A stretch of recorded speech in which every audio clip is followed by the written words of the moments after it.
Hello, this is Izzy. I'm doing a quick illustration walkthrough of my illustration for Magic the Gathering called Swift Warkite.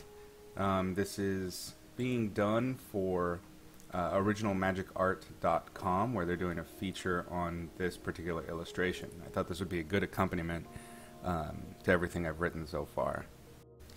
So this is an interesting example of the illustration process I do for Magic, because I actually kept every layer from the beginning, which is super rare for me. I end up compressing things down here and there in order to save space. But for this one, you can look at all the layers. Every single layer here was added to and ultimately made the final illustration for Swift Warkite.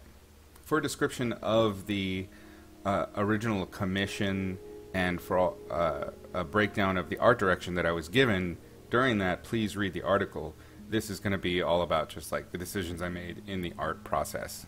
Initially, I approached the dragon design. This was meant to be sort of like a scene where a jet is flying really close to the ground and throwing a bunch of stuff up. So when I get started, I do a real quick with ugly brushes. I purposefully choose ugly brushes to do the real rough lay-ins and compositions, because I don't want to get noodly with the drawing. So this is just real quick, dirty underlaying sketch. The other thing I knew that was going to happen from the beginning is this was going to be a very heavily atmospheric piece. So I'm not particularly fussed with the details as I go.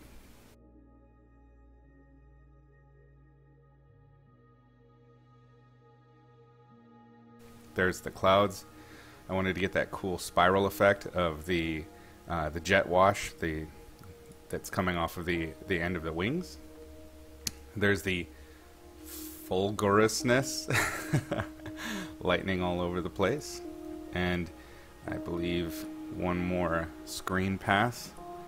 And here's the final detail on the face. This was the final sketch that I sent in to the art director for approval. You can see it's really rough. This is there's nothing really detail oriented in here. I'll zoom in a little bit so you can kind of see how scribbly and dirty this stuff is.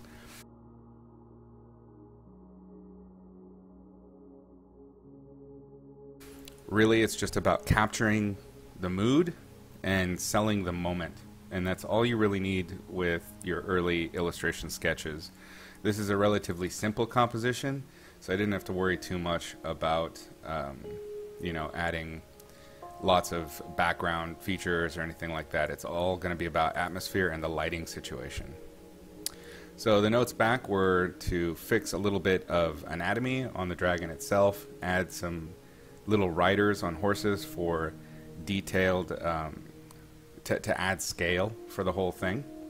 And this is where we go from there. Quick, I blast in a color layer and begin painting opaque right on top of that with more details. Oh, they also wanted frills.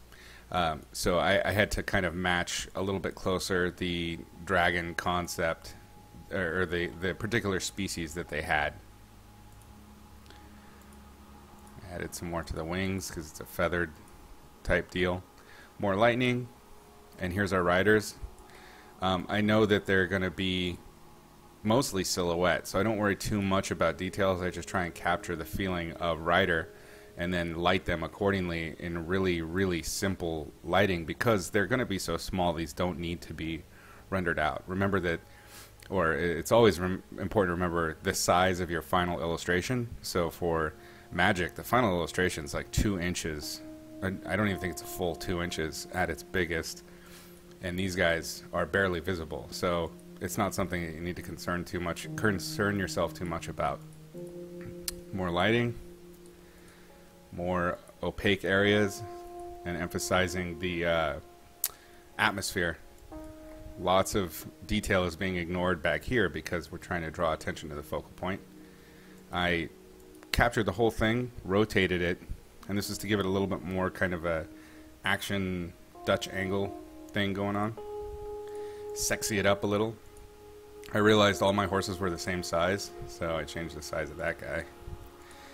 Foreground Details. These These are not heavily detailed elements, but they are meant to give a point for the eye to stop and check it out a little bit without drawing too much away from that focal point. And you can see without it, it feels a little bit dead. Yes, it's a desert. It's meant to feel dead, but this adds just a little bit more. And it also gives you some lines that'll take you back in space towards my focal point. More little subtle details. And you can see these are super subtle. I'm going to zoom in so you can see when I turn on the later. That is the reflected light of the sky. And I didn't want it to overemphasize against the bright, bright lighting that I have that is visible from the lightning itself. Pushing it. More detail. Teeth. And then I hit it really hard with a screen blast in order to get that heavy, like lightning just struck and the film is being overexposed. More subtle details in the lightning. One more screen pass. Noise. And then we're done. There she is. Swift Warkite for Magic the Gathering. If you found this video helpful, please subscribe for future updates. Follow me on Twitter and Instagram at @CannibalCandy. Find in-depth articles on painting logic and philosophy at cannibalcandy.com. I'm adding demos and videos available for purchase on gumroad.com/cannibalcandy. And if you have a heart for adventure, please consider checking out my Patreon page, patreon.com/cannibalcandy.